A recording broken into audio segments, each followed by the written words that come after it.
Okay.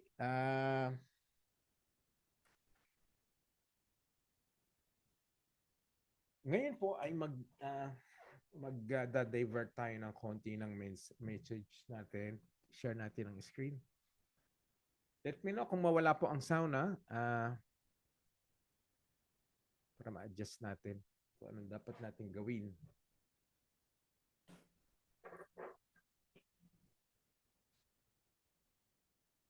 Okay, pag-usapan po natin ngayong gabi ay grace. Ang grasya, ang biyaya ng Panginoon.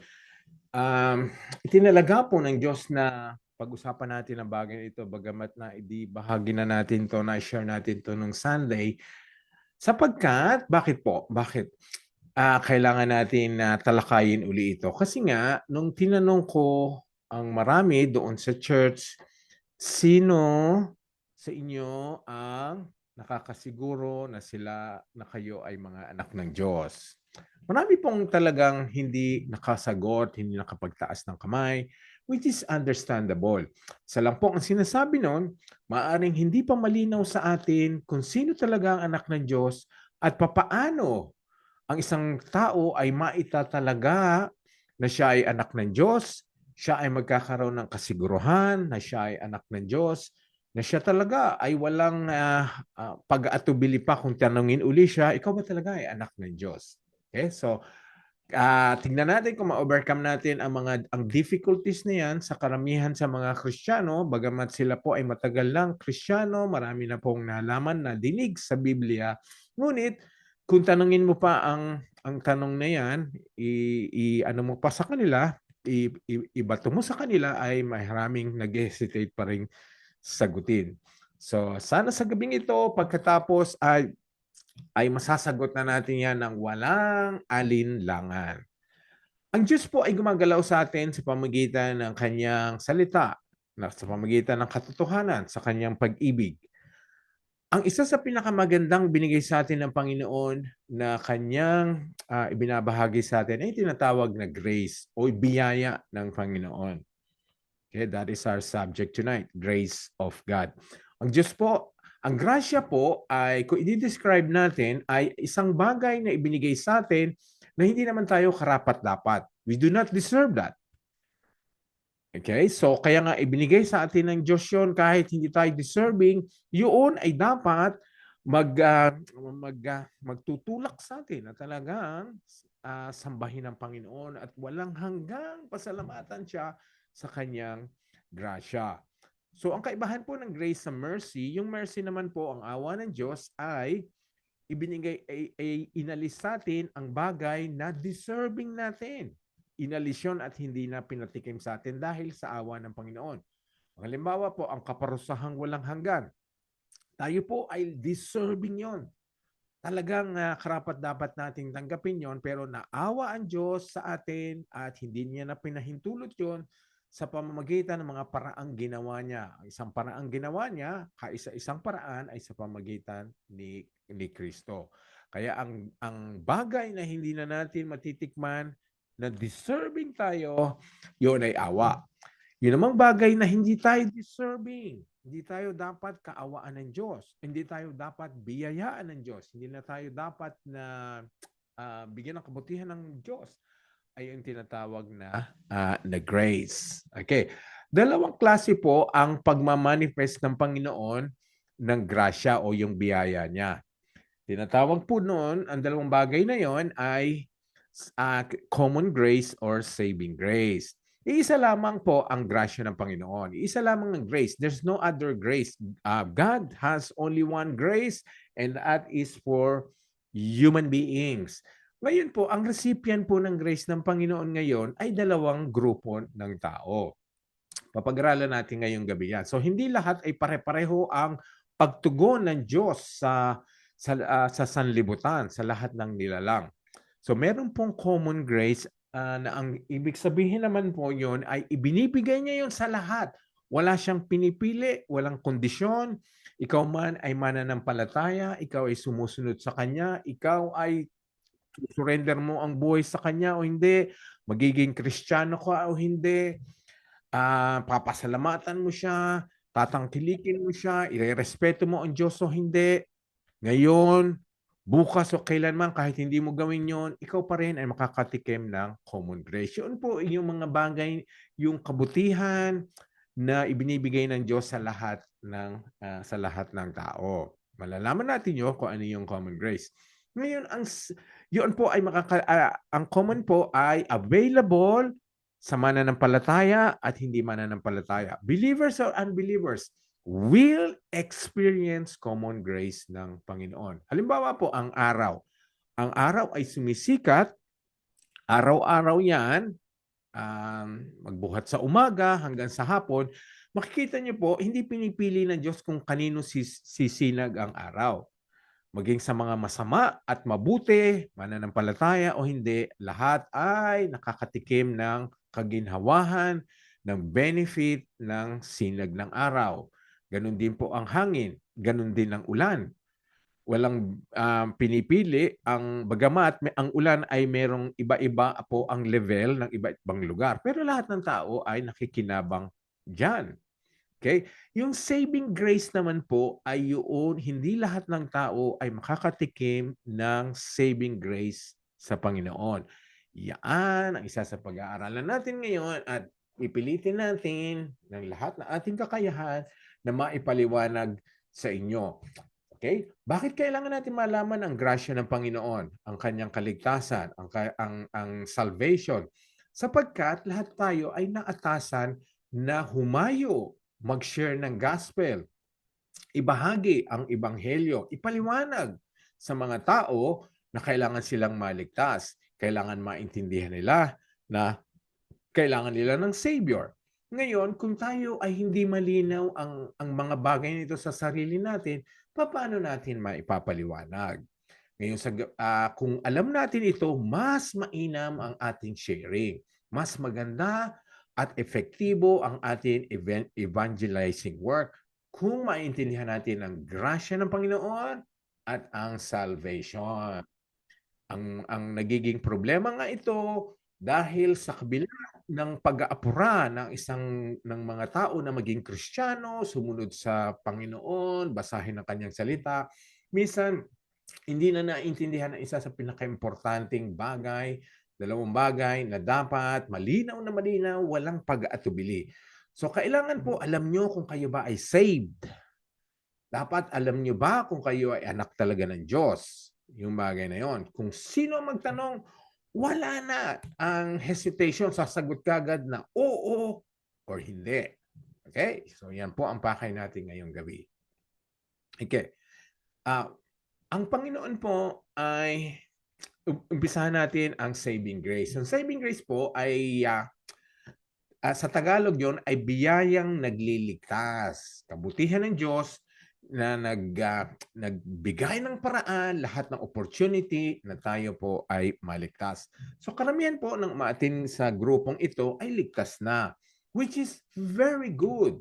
Very good. Kailangan maintindihan na natin, paano ba kayo naligtas?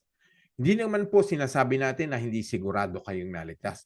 Kailangan lang maintindihan natin paano nakarating sa atin ang kaligtasan. Paano tayo na-save? Paano dumating sa buhay natin ang salvation? Okay? Ang unang hinahanap sa atin ng Panginoon ay sinabi dun sa 1 John chapter 3, verse 1.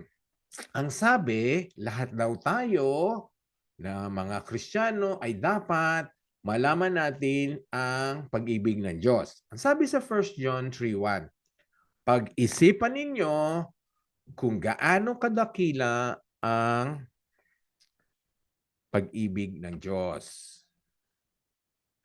Maka-highlight natin. Kung gaano kadakila, how great, how marvelous, how deep God's love, ang pag-ibig ng Panginoon. So, kailangan na alam natin yan. Okay? So, hindi natin pwedeng sabihin, God loves me, God is love, I love God. Kailangan, in what way? Sa anong paraan? Gaano kamahal ka ng Diyos? Paano in-express ng Diyos ang kanyang pag-ibig? Ngayon, kung tatanungin natin ang bawat isa, naramdaman nyo ba na mahal kayo ng Diyos? Or ipinapakita nyo ba sa Diyos ang inyong pag-ibig? Okay?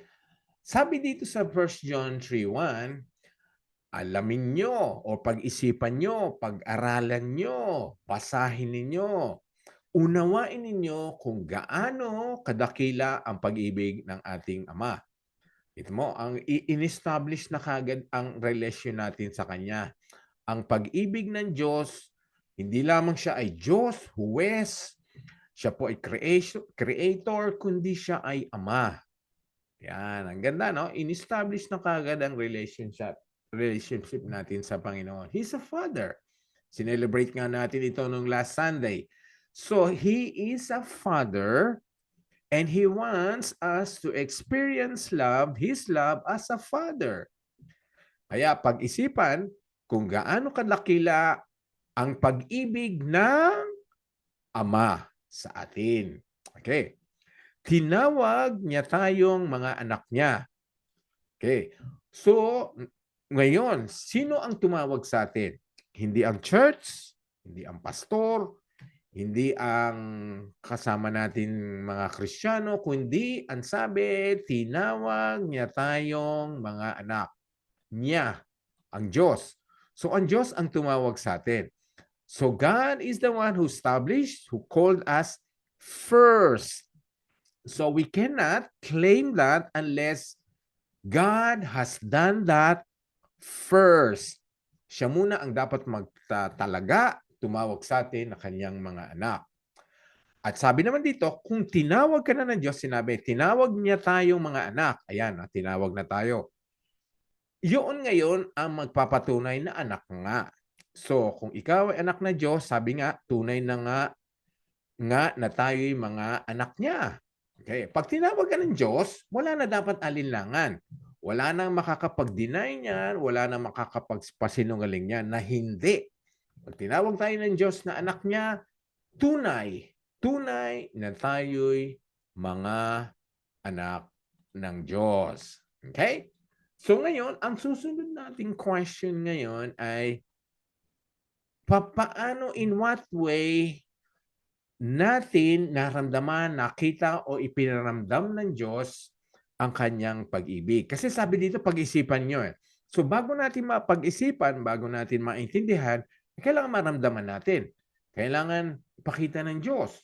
Kailangan malaman natin sa anong paraan ipinakita ng Diyos o ipiniramdam niya ang pag-ibig sa atin. Ang sagot naman dyan ay makikita natin o matatagpuan natin sa 1 John chapter 4 naman, verse 19. Okay, ang sabi, kailangan alamin mo na mahal ka ng Diyos o alamin mo ang pag-ibig ng Diyos. Okay? In what way? Ito ngayon ang sagot. Ang sabi, ipinakita ng Diyos ang kanyang pag-ibig sa atin nang isinugo niya ang kanyang kaisa-isang anak dito sa mundo. Yes, that's correct. John 3:16. Thank you, Tiona. Yan, doon nga yung one of the clearest expression ng pag-ibig ng Panginoon. Okay? So, doon natin makikita na talagang mahal tayo ng Diyos noong isinugo niya ang kanyang kaisa-isang anak dito sa mundo. Yan nga, John 3:16. Bakit niya pinadala ang Diyos sa inyo, sa buhay mo at sa buhay ko, sa ating lahat? Upang payamanin ka, upang maging masaya ka, upang maging tanyag ka, upang maging edukado ka ba, upang maging malapit ka sa Kanya, or upang maganda ang buhay mo. O para ikaw ba ay gumaling, hindi ka na magkakasakit. And ang sagot doon, ito ay nandito pa rin ang sagot. Ang sabi dito, pinadala niya ang kaisang-isang anak niya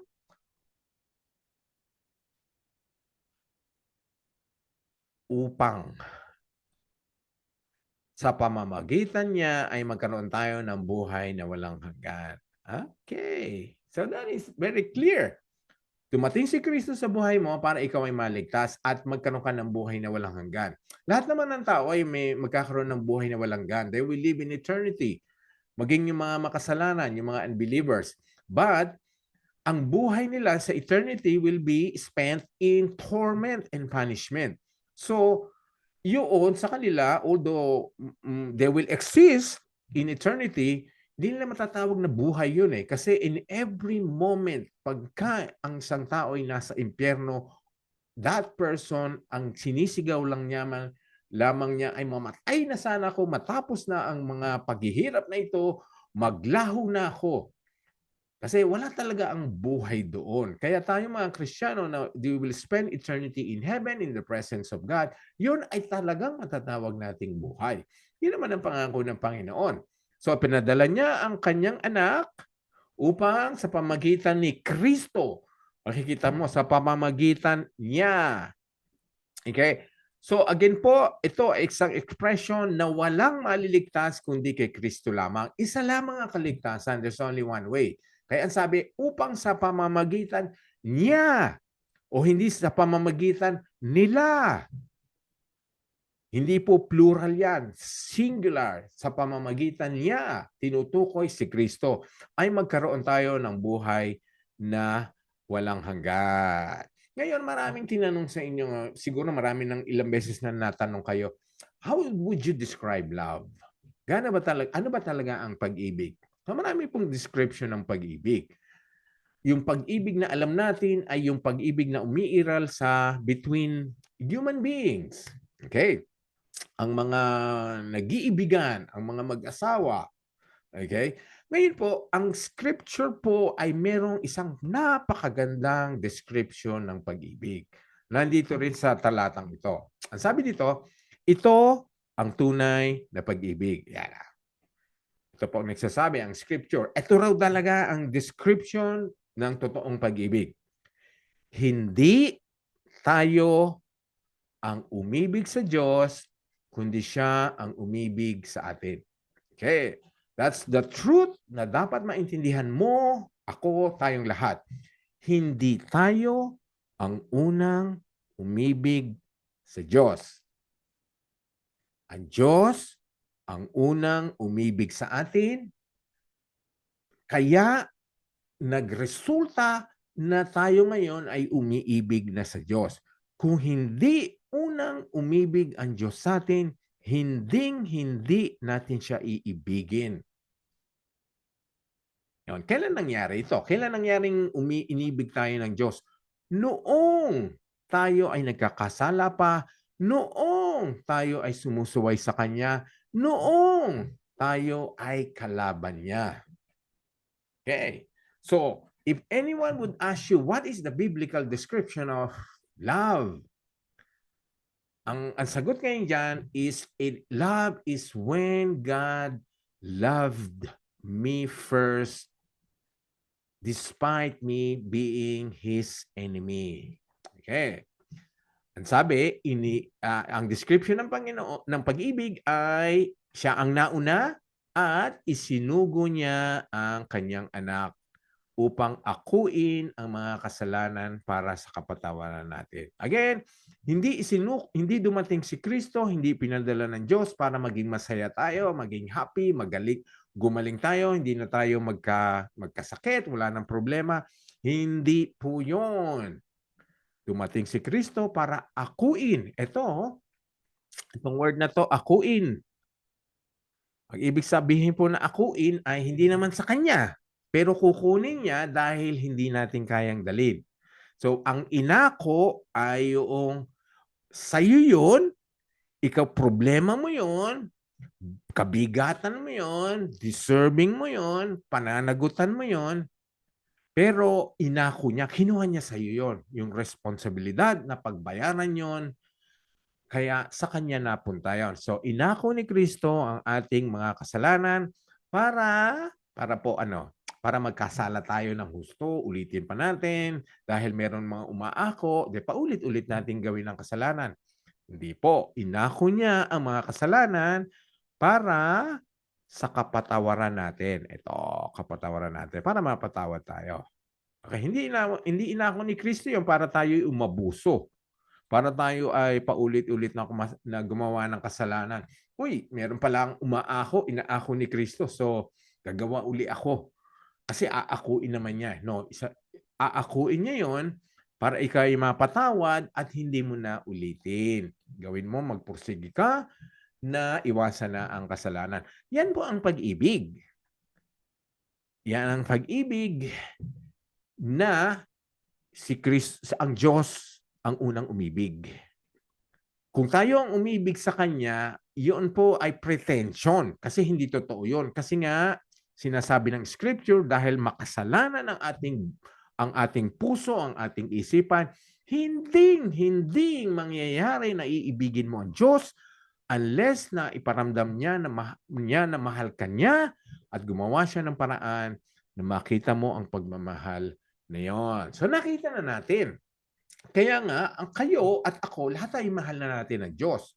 Kasi alam na natin na He first loved us. By doing so, He sent His Son to die for our sins. Inako niya ang lahat ng ating mga kasalanan. Ito po ang tinatawag nating subject na talaga pong controversial o nahihirapang intindihin ng bawat isa. Pero isa lang naman po ang totoo. Pumili ang Diyos. Lahat tayo ipinili ng Diyos. Yung pong meron talagang election at predestination. Hindi natin pwedeng i-set aside yan dahil napakahirap intindihin, napakahirap tanggapin. Kailangan maintindihan na tayo at ma-realize na natin that all of you na nakikristo ngayon, mga Kristiyano ngayon, ay nangyari yan dahil it was predestined by God. Ibig sabihin, itinalaga na ng Diyos bago pa nilalang ang lahat, bago pa kayo ipanganak, bago pa kayo maging miyembro ng church, bago pa niyo maintindihan ang mga bagay sa mundong ito, bago niyo pa makilala si Kristo, itinalaga na kayo, pinili na kayo at ako. Ngayon, bakit I'm so bold to declare that? Because yun ang nasa Biblia po. Yun ang sinasabi ng malinaw na Biblia na ang Diyos ay pinipili ang mga maliligtas. Ini-elect ang mga tao. Kaya nga po, hindi lahat ng tao ay mas-save. Okay? So, hindi natin pwedeng sabihin kasi hindi naman sila nag-decide. Pero ang totoo po, pinili ng Diyos sa mga taong magdi-decide. Okay? So, maaaring magulat kayo, maaaring ito nadinig nyo, pero ayaw nyo talagang tanggapin kasi sabihin nyo, it's unfair. Okay? So, tingnan natin ngayon, paano natin mapapalinaw ang isipan nyo tungkol doon sa bagay na yan. Kasi wala naman tayong mapag-aralan kundi sinabi ng Scripture. Okay? So, sinabi na dito sa 1 John 4:9, ang Diyos ang unang umibig. Okay? So, tignan pa natin ang mga Scripture na nagpapatotoo na siya ang gumawa ng lahat muna. Okay? So, tignan natin sa Ephesians ngayon. Okay, sabi, purihin natin ang Diyos at Ama ng ating Panginoong Hesukristo. I hope po talagang binabasa nyo. Samahan nyo kung basahin to, hindi lamang pinapakinggan. Dahil nakikipag-isa sa atin, dahil sa pakikipag-isa natin kay Kristo, ibinigay niya sa atin ang lahat ng pagpapalang espiritual mula sa langit. Ito po, itong magandang katotohanan na magsasabing ang Diyos ang unang gumagawa ang first step. Ang sabi dito, yan natin, bago pa man niya likhain ang mundo, pinili na niya kayo. Yan, para maging banal at walang kapintasan sa paningin niya. How clear is that? Paano pa ba, hindi pa maliliwanag yan? Pinili niya kayo bago pa likhain ng mundo. Wala pang creation, wala pang ni isa mang nilalang. Pinili na ng Diyos kayo para maging banal. Ibig sabihin, holy, ma-born again, magkaroon ng righteousness ni Jesus Christ para walang kapintasan. So, be perfect. Perfect in the sight of God sa paningin niya. Okay? Bakit nangyari yon? Again, dahil sa pag-ibig niya. Description, another expression ng pag-ibig ng Panginoon. Mahal niya kayo, mahal ka ng Diyos, kaya bago ka pa imanganak, bago pa kinreate ang buong mundo, bago likhain ang mundo, pinili ka na niya.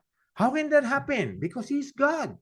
He's the one who can see the future. na wala tayong abilidad, kapasidad na mangyari yon, gawin yon ng isang tao. Ang Diyos ay nakikita niya. Sino ipapanganak, kailan ipapanganak, ano ang magiging buhay. Kaya yun ay nakakagawa siya ng paraan na predestination o election. Okay? Ito pa, verse 5. Noong una pa'y itinalaga na niya tayo para maging mga anak niya. Okay. So, yung hesitation nyo na sagutin kung kayo ba'y anak ng Diyos, yun pala ay itinalaga na niya. Itinalaga niya na ikaw at ako ay maging anak niya. Sa anong paraan? Sa pamamagitan ni Jesucristo. Kasi lahat naman tayo ay kumikilala, ina-accept, sinasampalatayaan, sinasamba si Jesucristo at sinurrender natin ang buhay natin sa Kanya. So, tinalaga ng Diyos na tayo ay maging anak niya sa pamamagitan ni Kristo. So, lahat po ng pre-election, yung predestination, lahat po yun ay konektado kay Kristo. Hindi mangyayari yon kahit inalaga ng Diyos kung hindi lahat sa pamamagitan ni Kristo. Okay? Ayon na rin ito sa kanyang layunin at kalooban. Ayan, kalooban ng Diyos na ikaw ay ma-save. Kalooban ng Diyos na ikaw ay magdesisyon kung kailan ka man nagdesisyon na tanggapin si Kristo, na paniwalaan siya. Okay? Layunin, yun ang plano niya, yun ang goal niya at kalooban niya. That His will and purpose that you be born again. Yung lahat ngayon, na nananampalataya na. Kung ikaw ay nananampalataya kay Kristo, ikaw ay pinili. Ikaw ay tinalaga. Iyon ay layunin at kalooban ng Diyos. Kaya ngayon, kailangan maintindihan mo yan. Kung hindi mo maiintindihan niya, you will take your salvation for granted. Kaya ito, dapat ipinapangaral natin. Or, inilalagay natin sa ating puso na when we go out there, maaaring kahit sila'y nasa kulungan, nasa palengke, nasa opisina, nasa eskwelahan, may mga itinalaga ang Diyos na ililigtas doon. Hindi pa natin alam kung sino. Kaya kailangan pagpursigihan natin i-share ang gospel dahil hindi maliligtas ang sino mang itinilaga or anyone who's been predestined or elected kung hindi rin naman nila madidinig ang ebanghelyo. They will be saved through the hearing of the gospel. So kahit na elected na sila, pinili ng Diyos, tinalaga ng Diyos, kailangan pa rin nilang mapakinggan ang ebanghelyo. Ang maganda lang noon, talaga magre-respond sila.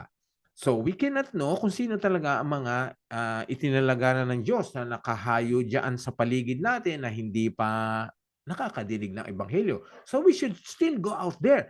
Lalo tayo magpupursige.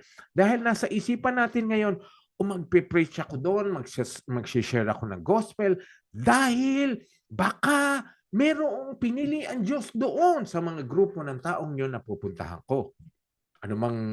Saan man tayo pupunta. Yun, kaya lalo ka magiging excited. Lalo ka magpupursige. Dahil merong isa, dalawa o mga ilang tao na itinalaga ng Diyos. Na sila ay magre-respond dahil ikaw ay gagamitin doon sa mga itinalaga, pinili ng Diyos. So that's a privilege to be able to share the gospel to people that have been elected by God. Kaya nga, kung maintindihan mo yung subject na ito, magiging iba ang view mo sa paghahayo at pag-share ng gospel. Okay? Okay. Kaya ang mangyayari sa mga taong nakaintindi na sila ay pinili ng Diyos, itong verse 6, purihin natin ang Diyos dahil sa kamangha-mangha niyang biyaya na ibinigay sa atin sa pamagitan ng kanyang minamahal na anak. Okay? Ano itong biyayang to? Ito yung sinasabing saving grace. Biyayang nagliligtas. So, ang grace ay binabahagi ng Diyos Hindi sa lahat ng tao. Sa mga taong pinili niya, bibigyan niya ng saving grace. Bibigyan sila ng opportunity, tutulungan sila ng Diyos na maintindihan ang ebanghelyo, maintindihan ang kung sino si Kristo. Okay? So makikita natin ang Diyos nagtalaga, siya ang gumagawa ng paraan, siya ang nagbibigay ng daan, at ibinigay pa niya yung anak niya. Okay? So paano pumipili ang Diyos ngayon? Pinipili ng Diyos ang tao ayon sa kanyang kalooban. It's His choice. Ngayon, walang sinabi ang scripture na pinili ng Diyos ang mga marurunong, ang mga magaganda, ang mga malalakas. Walang sinabi noon. Kung susuriin talaga natin ang mga pinili ng Diyos noon, ay wala talagang, sa una ay parang hindi mo i-expect na talagang gagamitin sila ng Diyos eh.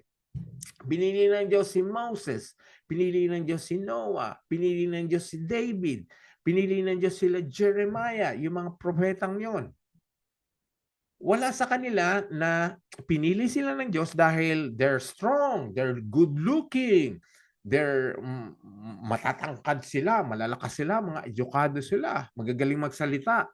Mga kabaligtaran nga ang katangian nila noon. God simply chosen them. Simply. So kayo po na pinili at ako na pinili, hindi dahil maganda kayo, hindi dahil mataas ang edukasyon, hindi dahil magandang kumanta, hindi dahil magandang mangaral, hindi magandang magsalita, hindi dahil Ilocano, hindi dahil Amerikano, hindi dahil Haponesa o anumang nasyon. Walang yung kategoring yon. God simply chosen. So kung isipin mo, parang ang Diyos ay pipiliin ko tong magnanakaw na ito. Ililigtas ko siya. Tapos, pipiliin ko ang chismosang ito at siya ay ililigtas ko. Pipiliin ko ang nangangalong niyang taong ito at siya ay ililigtas ko. Pipiliin ko ang sinungaling na ito at siya ay ililigtas ko. Yun. Kasi ganun ang mga kategory natin. Just sinful. Sinners. Okay? None because of our skills, gifting, or talents. Despite na tayo magnanakaw, nangangalunyas, sinungaling, chismosa, pinili pa rin tayo ng Diyos na iligtas. Kaya yun ang mga dati nating buhay. Kaya nakakatakad, ganun, dati tayong ganun. Tapos ngayon, Kristiyano na tayo, nagsisimbi tayo sa Panginoon. Bakit? Dahil pinili ka ng Diyos. Ang pinili ng Diyos ay babaguhin niya. Kaya nga sabi dito, di ba? Ulitin po natin basahin. Pinili na niya tayo para maging banal. Walang kapintasan. Yung mga dating mga makasalanan, magnanakaw, mga ngalunya, sinungaling, chismosa, mamamatay tao, naging banal at walang kapintasan. So, anumang pong masamang pinanggalingan ng tao ay kayang baguhin ng Diyos at pwede niyang piliin. So, hindi natin pwedeng sabihin, kaya nga maganda yung ginagawa nila Judith na nagpupunta sa mga jail. Kasi isipin natin, bakit pa natin pupuntahan yun? Ay mga kriminal yun. Kaya nga sila nandun dahil may mga ginawa silang krimen o masasamang tao sila.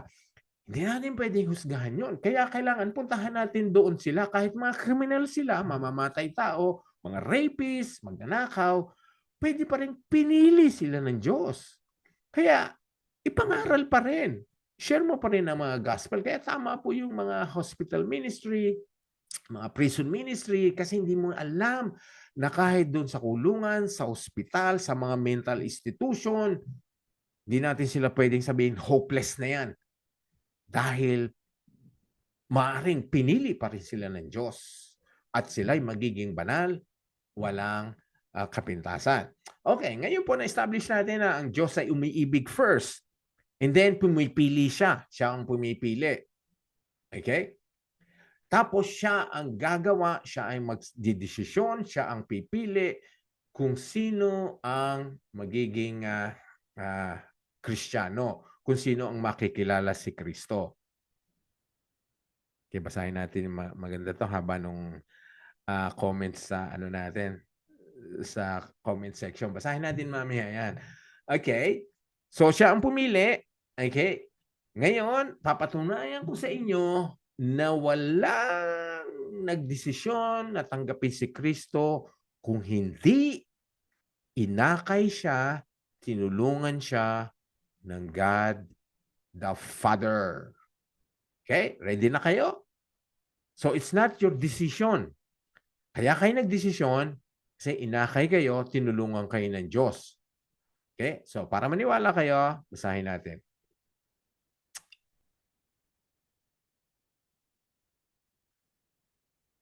John 6:44, sabi, walang taong makalalapit sa akin. Si Kristo nagsasabi, maliban, except ilapit siya ng Ama na nagsugo sa akin. At siya'y muli kong bubuhayin sa huling araw. Okay. Ngayon, basahin nyo pang paulit-ulit. Wala daw makakalapit kay Kristo. No, tayo ngayon po na nakalapit kay Kristo na, ano ang unang nangyari? Inakay tayo ng Ama. Inilapit tayo ng Ama.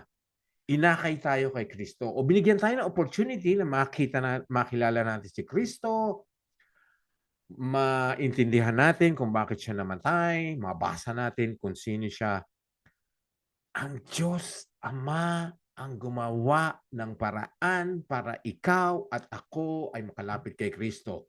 Yan po ang sabi ng Biblia, John 6:44. Walang taong makakalapit sa akin malibang ilapit siya ng Ama na nagsugo sa akin. So lahat ng tumanggap kay Kristo, inakay ng Diyos Ama papunta kay Kristo. So it's not your decision.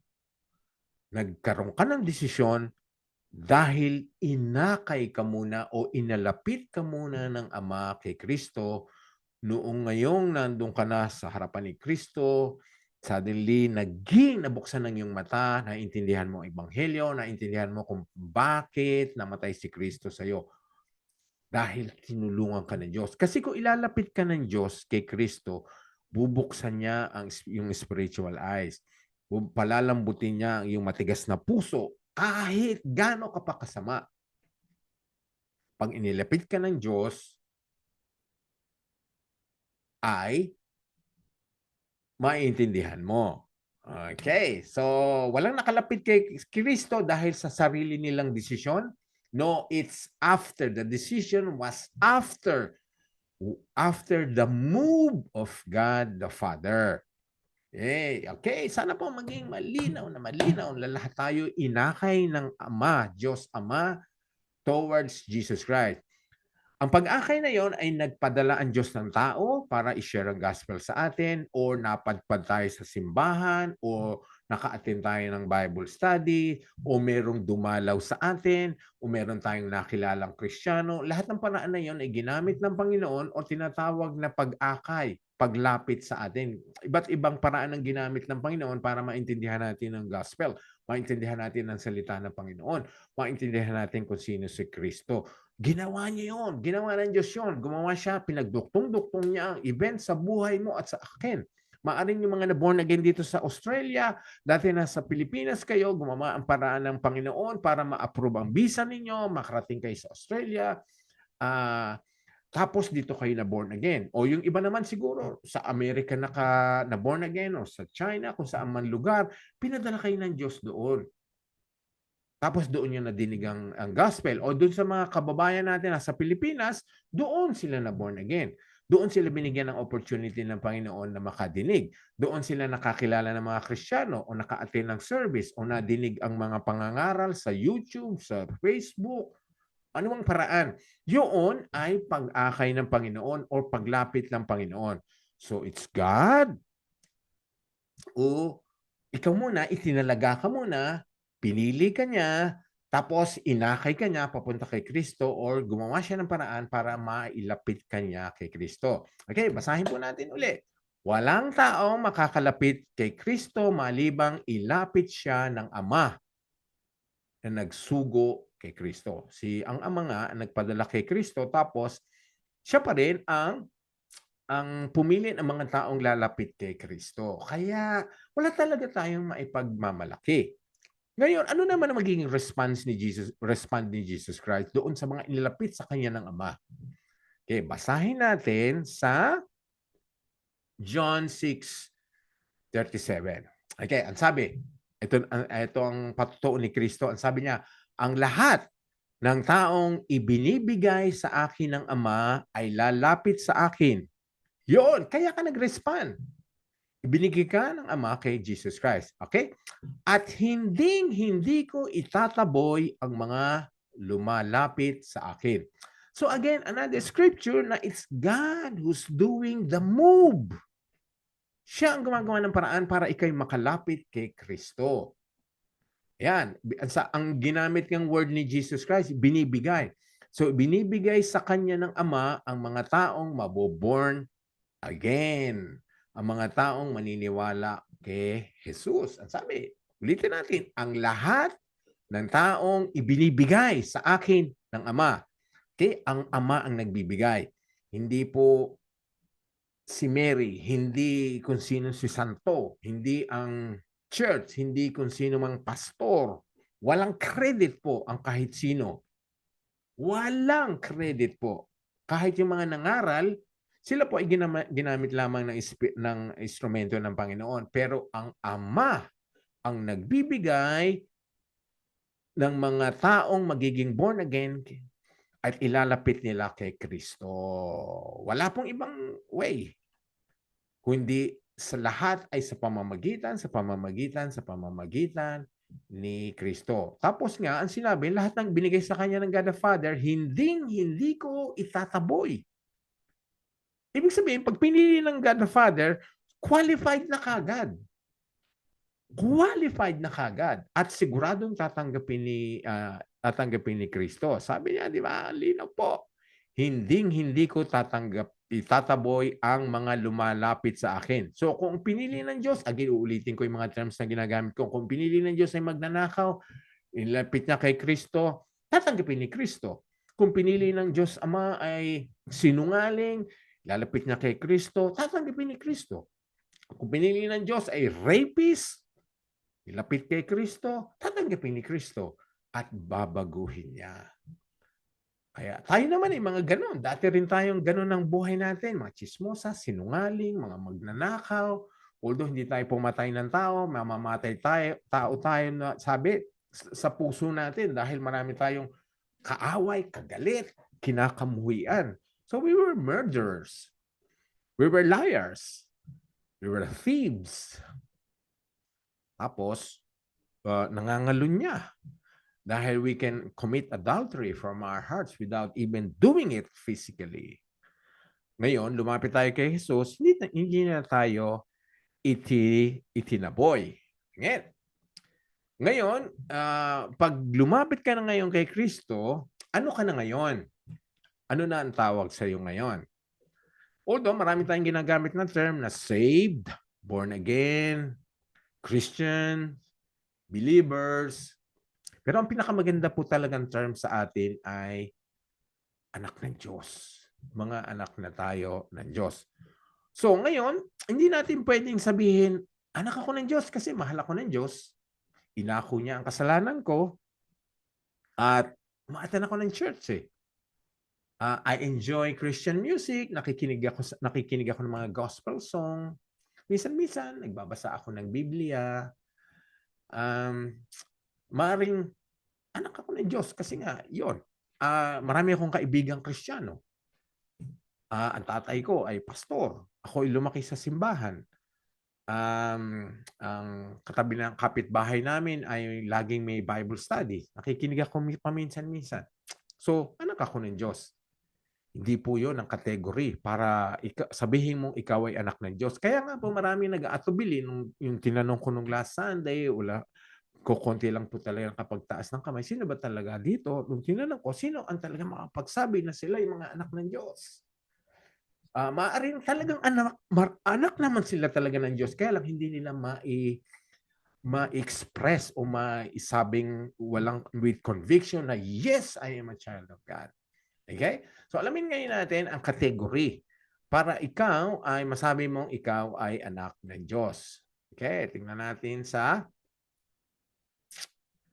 John chapter 1 verse 12 to 13. Ang sabi, ngunit ang lahat ng tumanggap at sumasampalataya sa Kanya. Sino yung Kanya? Kay Jesus. Lahat ng tumanggap kay Jesus at sumasampalataya kay Jesus ay binigyan niya ng karapatang maging anak ng Diyos. Okay, so hindi po lahat ay binibigyan ng karapatan maging anak ng Diyos. So kung sino man yung nagsasabing, anak ako ng Diyos, o nasa t-shirt ko, anak ako ng Diyos, I'm a child of God. O meron akong sticker sa kotse, I'm a child of God. Or lagi kong sinasabi, I'm a child of God, I'm a child of God, I'm a child of God. Ito pala ang kondisyon. Kailangan alamin natin, sabi sa John 1, ang lahat lang ng tumanggap at sumampalataya kay Jesus, ang binigyan niya ng karapatan. So anyone can claim, but not everyone has the authority or the rights, karapatan, maging anak ng Diyos.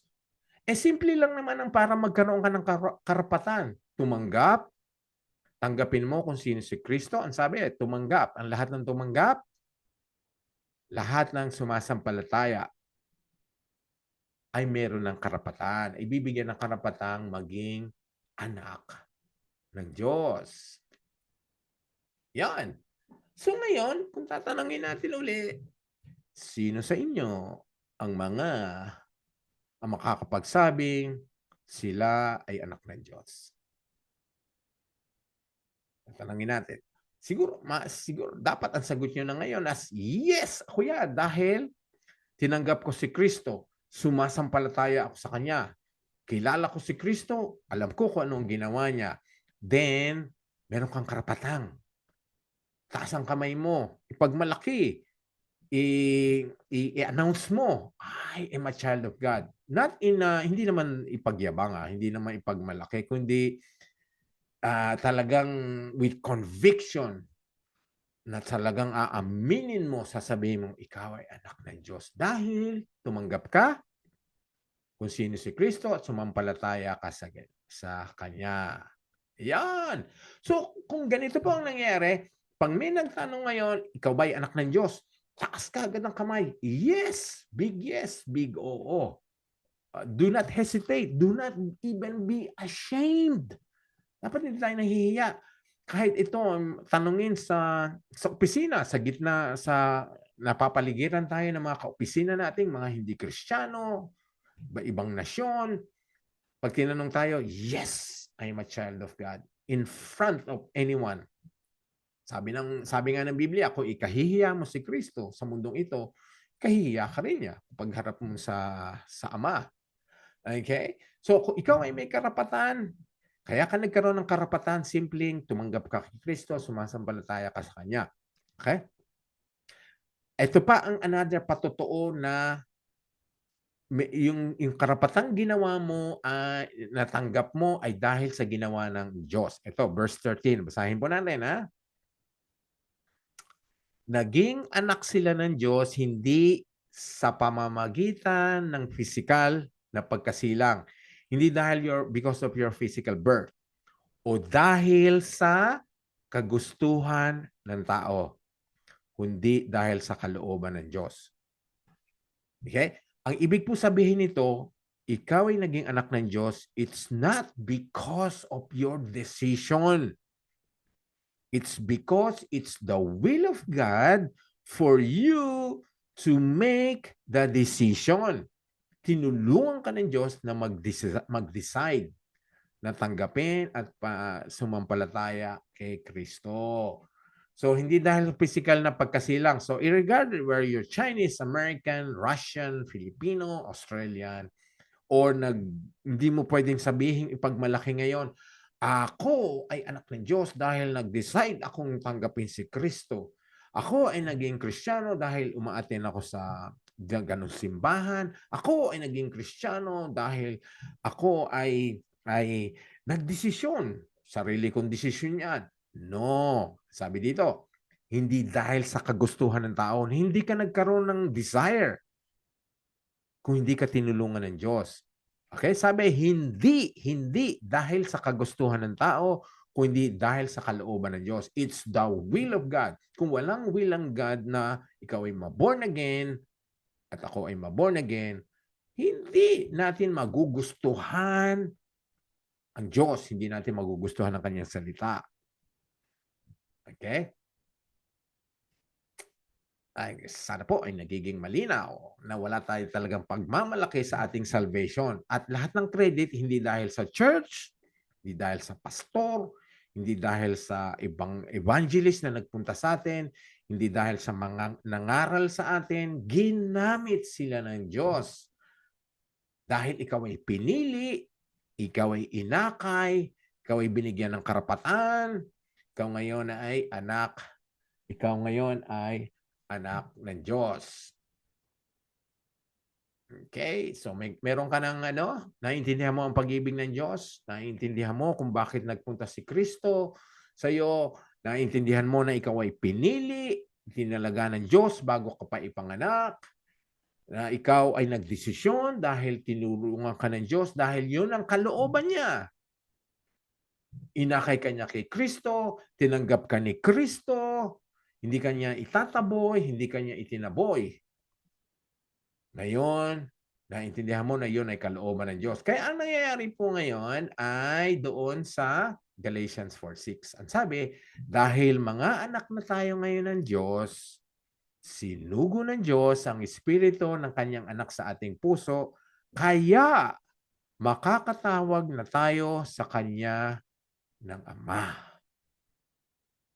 No, not everyone has the right to call God his Father. Hindi po lahat. Maaaring sa bibig lamang nila. Pero yung mga totoong binigyan ng Diyos ng Espiritu ng kanyang anak, the Spirit of Jesus Christ is the Holy Spirit dahil iisa lamang naman sila. So sinigo ng Diyos ang Espiritu ng kanyang anak sa ating puso, kaya makakatawag na tayo sa kanya ng Ama. So we can call Him Abba, Father. Ngayon, ito na po ang mga ebidensya na sinasabi ng Scripture kung ano ka, kung sino ka.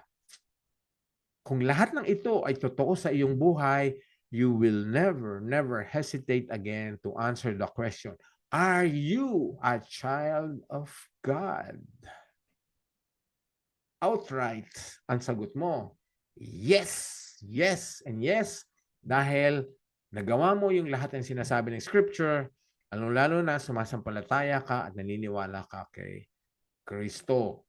Kaya nangyari yon, uulitin ko po, tinulungan ka ng Diyos. Pinili ka niya, tinalaga ka niya, at ginawa niya lahat ng paraan para madinig mo ang Ebanghelyo. So let's go out there. Let's share the gospel kasi hindi mo alam. Baka hindi mo alam na yung kapitbahay mo ay tinalaga pala. Pinili pala siya. Hinihintay na lamang na ikaw ay ibahagi mo ang Ebanghelyo sa kanya. Kasi naman kung ibabahagi mo ang Ebanghelyo sa kanya, handa ang puso niya.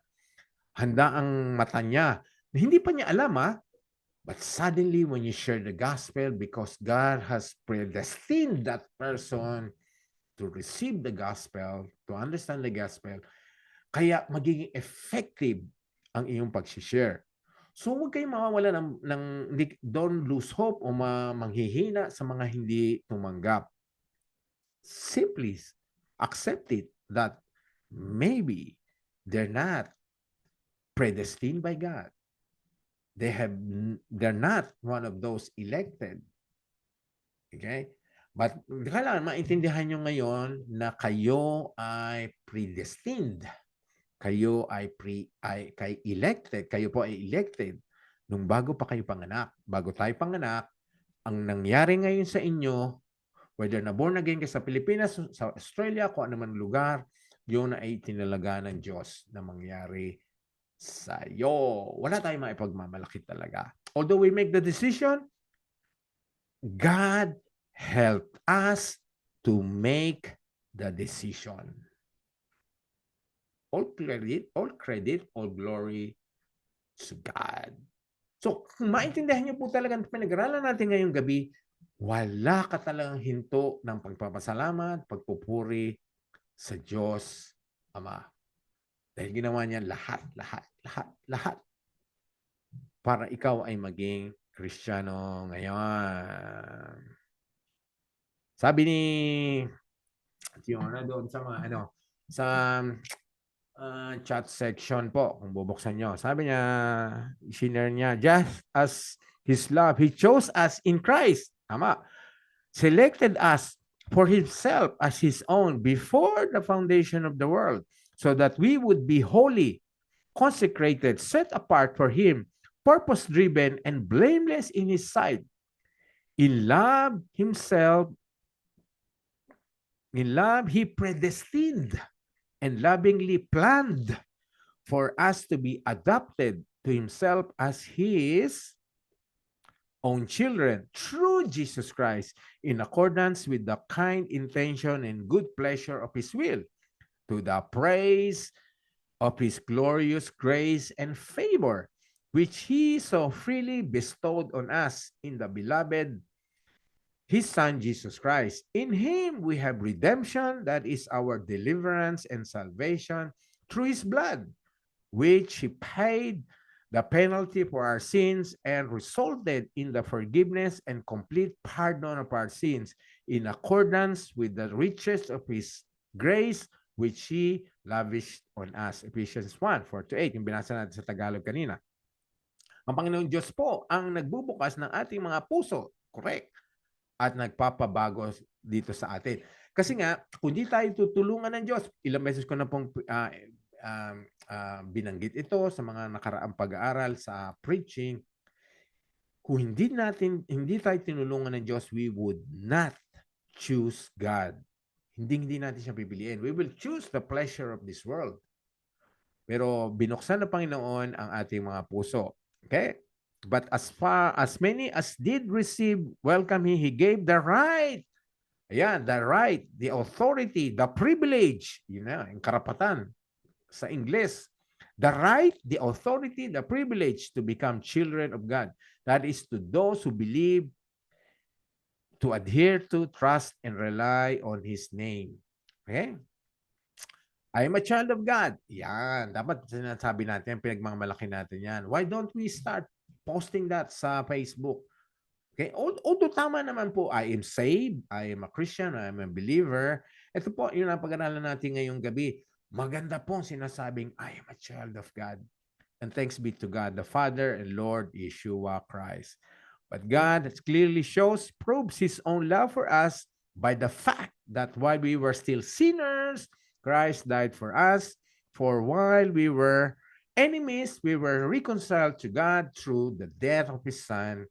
It is much more certain, having been reconciled, that we will be saved from the consequences of sin by His life, that we will be saved because of Christ, because Christ lives today. Not only that we also rejoice, God also rejoicing in His love through our Lord Jesus Christ, whom we have now received and enjoy our reconciliation. So makita niyo po, ganon kabait ang Diyos. Ganon siya kadakila. Ganon niya tayo kamahal. He did everything. So, it's not the church. It's not the pastor. It's not your Christian brother or sister. Sino man yung nangaral sa inyo, ginamit lang po lahat yan. But God did the first step, the middle step, and even the finalization. Hanggang kahuling-hulihan, ang Diyos pa rin ang gagawa sa ating kukumpletohin niya ang ating salvation through our glorification. So ngayon po, yan po, ititigil tayo dahil yan po ang common grace, saving grace. So next week, pagpag-aralan natin ang common grace. So saving grace, you and I receive saving grace. pinadala sa atin ng Diyos. Although na-enjoy pa rin natin ng common grace, pero ang saving grace po ay hindi ibinigay ng Diyos sa lahat. Common grace ay sa lahat. Saving grace ay sa mga pinili. Yan po ang doktrina ng pre-election and ng predestination or election na maaari pong maraming umiiwas na i-explain yan kasi nga marami pong sinasabing it's unfair. It's unfair. Hindi po, dahil lahat naman tayo ay papunta sa impyerno. Naging gracious lamang ang Diyos na pinili niya ang iba para hindi sila na mapunta ng impyerno. So, it's that unfair sa Panginoon? That's grace. We deserve hell. But because of God's grace, hininto niya ang group of people na mapunta sa impyerno, inakay niya, binuksan niya ang mata, ang puso. That's who you are. Who you are. Who you are now. Ikaw yan. Ako yan. Lahat tayo. So let's thank God. Do you have any question? Anything to add before we close in prayer?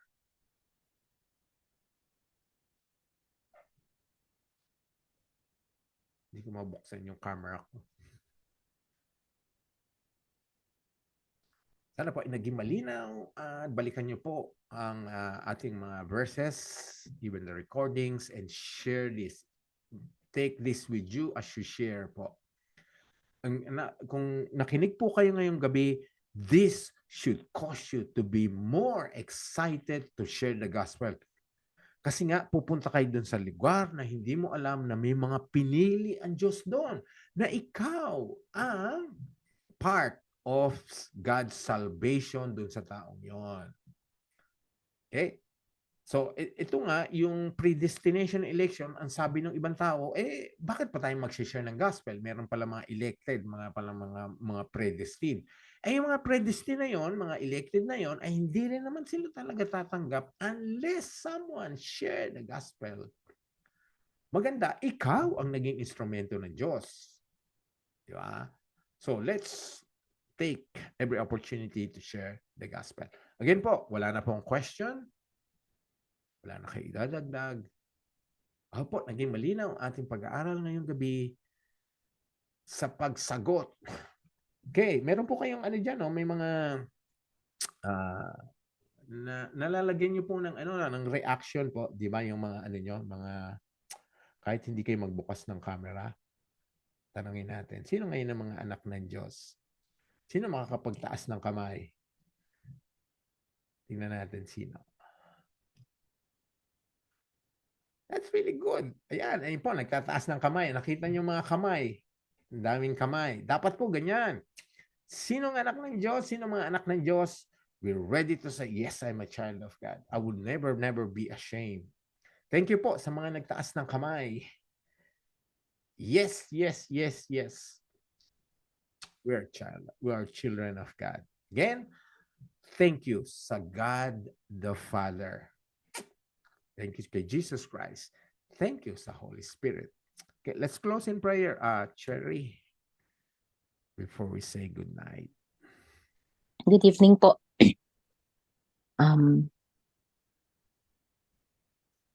Father God, we praise you now and forever. Papuri sa iyo, Panginoon. Maraming salamat sa lahat sa araw na ito. Thank you for being our shepherd. Father God, thank you, God, for always being with us and for always providing for all our needs. As our shepherd, God, please lead us towards holiness and leads us towards you. Thank you, Father God, for blessing us with Pastor Noel, for he becomes our shepherd too, as he leads us to become closer to you. Father, we are blessed and always grateful for this Tuesday Bible study. Thank you, Lord, for this privilege, for this opportunity to be included in this group. Please continue, God, to keep our faith burning and to continue to ignite our will to study your holy words. Lord, please always guide us to implement what we learned tonight.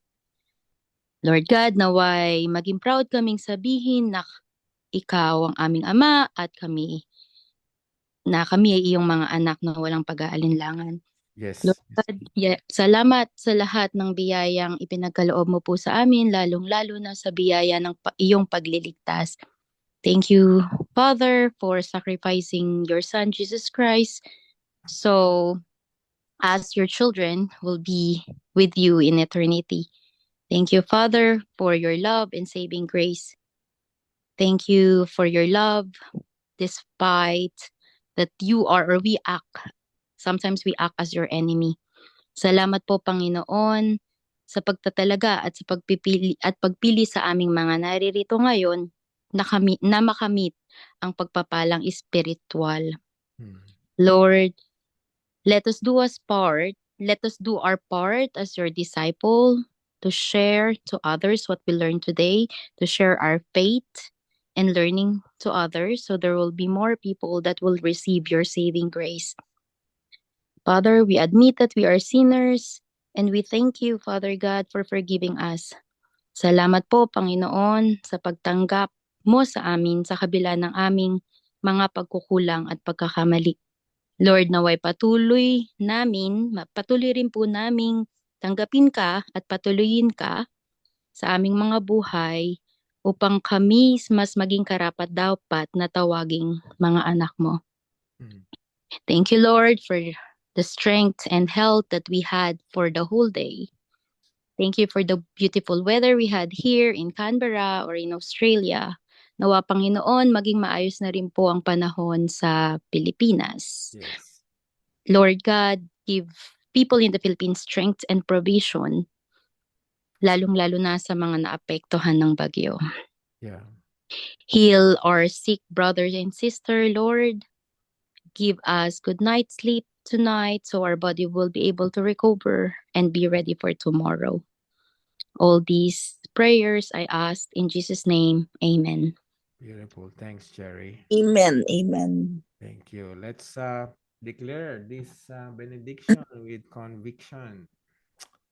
May the God of hope fill you with all joy and peace as you trust in him, so that you may overflow with hope by the power of the Holy Spirit. The Lord will keep you from all evil. He will keep your life.